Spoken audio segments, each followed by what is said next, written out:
Mr. President. Senator from Iowa. Thank you, Mr. President.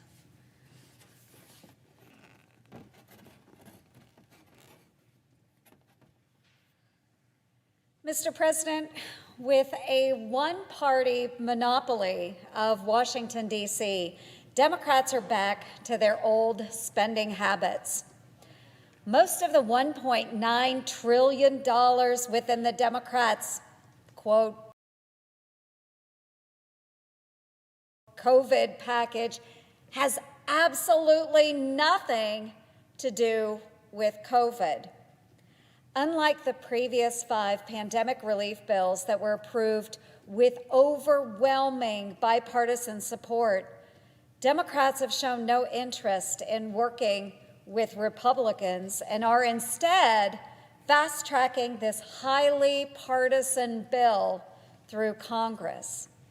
Now, the bulk of this budget-busting bill is devoted to fulfilling a wish list of longtime liberal priorities, including billion-dollar bailouts, progressive program expansions, and pricey partisan pet projects. And let's talk about a few of those.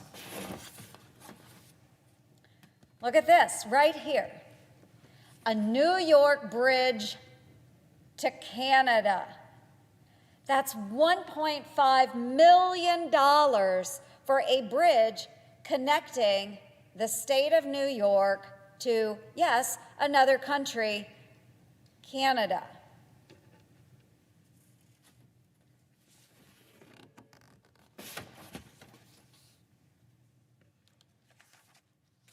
Or, what about this one?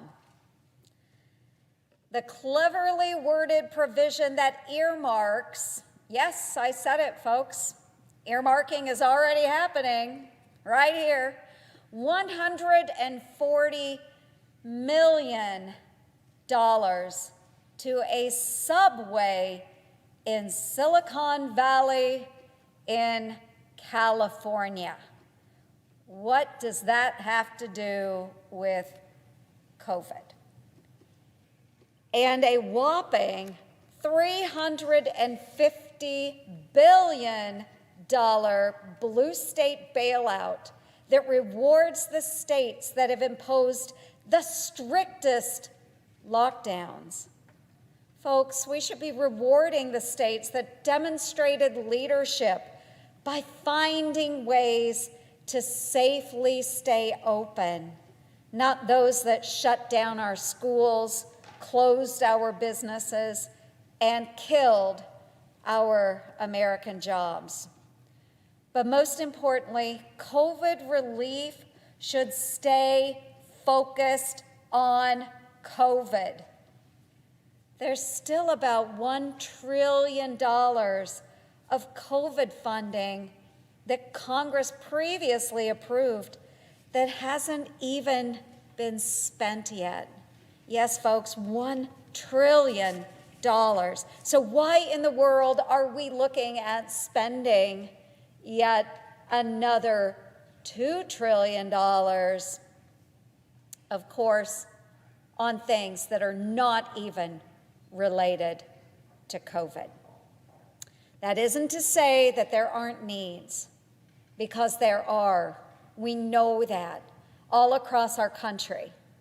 But instead of bridges and bailouts, the money should be focused on immediate help to get our moms and dads back to work. And to do that, we need to do a few things. One, let's safely reopen our schools. Number 2, expand access to quality, affordable childcare. And number 3, distribute the vaccine as quickly as possible.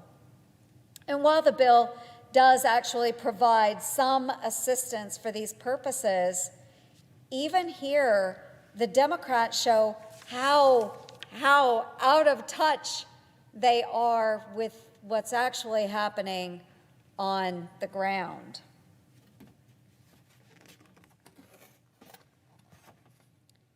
For example, nearly $15 billion is included for the Child Care and Development Block Grant. You would think that's a good thing because it's needed.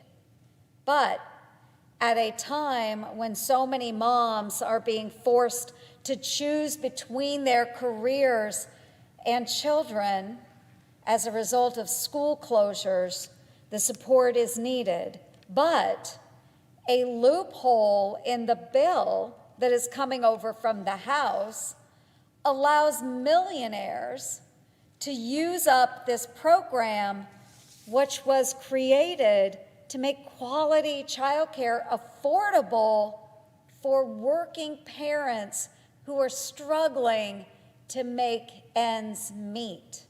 Yes, millionaires qualify for this assistance, not just our struggling families. And while additional funding will certainly help many, expanding eligibility to those millionaires who have the financial means to afford their own nannies will not. Well, the bill also extends the enhanced unemployment opportunity, the unemployment benefit, and it does provide an extra $400 per week for those who are out of work because of the pandemic. There, again, another loophole. There is no limit placed on the eligibility. That means someone who may be out of work but is still earning $1 million or more qualifies for these bonus payments. Now you might laugh and ask, how many people would apply for unemployment assistance if they were making $1 million? Well, folks, the answer is thousands. During the Great Recession just a decade ago, more than 3,000 individuals with adjusted gross incomes of $1 million collected unemployment benefits. Because this bill doesn't cap who may receive support, jobless millionaires may end up collecting as much as $1 million in enhanced unemployment assistance every week.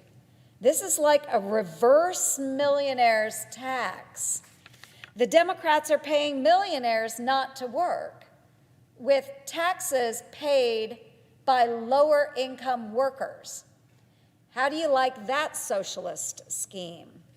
So if you're a coastal elite living in California or New York and maybe making $1 million despite being out of work, this bill is especially generous for you.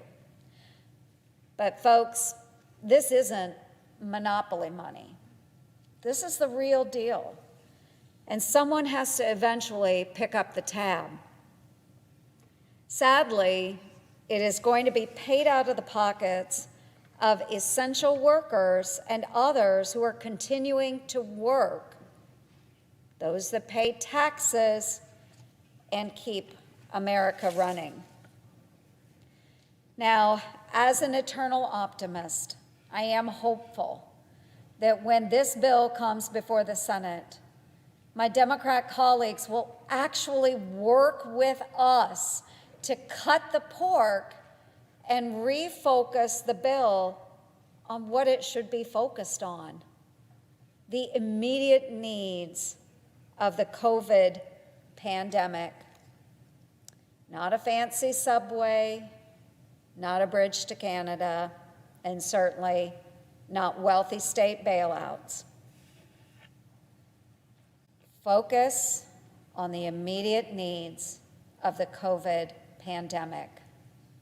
And if not, I'm afraid the Democrats will just keep passing go and collecting hundreds of dollars from hard-working taxpayers across this country, only to pay for their pricey, partisan pet projects and wish list items that have nothing to do with COVID.